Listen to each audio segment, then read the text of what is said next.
نحمده ونصلي على رسوله الكريم أما بعد بسم الله الرحمن الرحيم وعن أبي سعيد قال قال رسول الله صلى الله عليه وسلم الحسن والحسين سيدا شباب أهل الجنة رواہ ترمذی۔ اور حضرت ابو سعید رضی اللہ تعالیٰ عنہ کہتے ہیں کہ رسول کریم صلی اللہ علیہ وسلم نے فرمایا حسن اور حسین دونوں جنت کے جوانوں کے سردار ہیں۔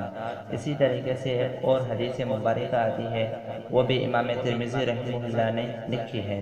وعن ابن عمر ان رسول اللہ صلی اللہ علیہ وسلم قال ان الحسن والحسین ہما ریحانی من الدنیا۔ اور حضرت ابن عمر رضی اللہ تعالیٰ عنہ سے روایت ہے کہ رسول اللہ صلی اللہ علیہ وسلم نے فرمایا حقیقت یہ ہے کہ حسن اور حسین میری دنیا کے دو پھول ہیں۔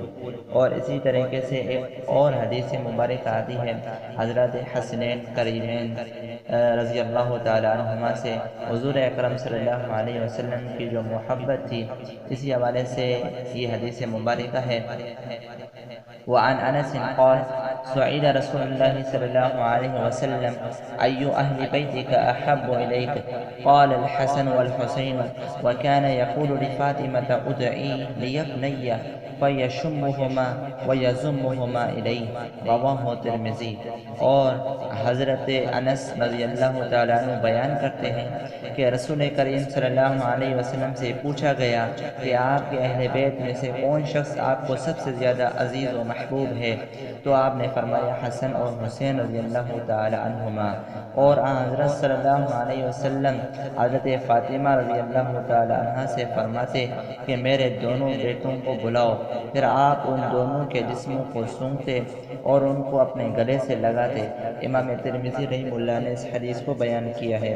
اور اسی طریقے سے ایک اور حدیث مبارکہ آتی ہے وعن یعلی بن مرہ قال قال رسول اللہ صلی اللہ علیہ وسلم حسین منی وانا من حسین احب اللہ من احب حسینا حسین سبت من الاسباط رواہ ترمذی۔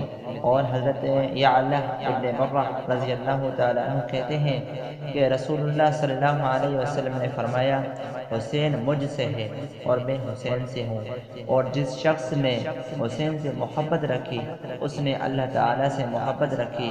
حسین اسباط میں سے ایک سبت ہے۔ سبت یہ سین پر یہاں پر جو ہے وہ زیر ہے اور با ساکن ہے۔ شاخ کو بھی کہتے ہیں اور اولاد کو بھی کہتے ہیں۔ اسی طریقے سے ایک اور معنی بھی اس کا آتا ہے، یعنی کہ قبیلہ کو بھی کہتے ہیں اور پوری امت کو بھی کہتے ہیں۔ یعنی حسین اگرچہ ایک ہے لیکن یہ امتوں میں سے پوری امت ہے، اس کی نسل پھیلے گی، یہاں یہ معنی مراد لینا زیادہ راجح معلوم ہوتا ہے۔ اللہ تبارک و تعالیٰ سے دعا ہے کہ اللہ تبارک و تعالیٰ ہمیں تمام صحابہ کرام سے محبت اور عشق نصیب فرمائے، آمین۔ السلام علیکم ورحمۃ اللہ وبرکاتہ۔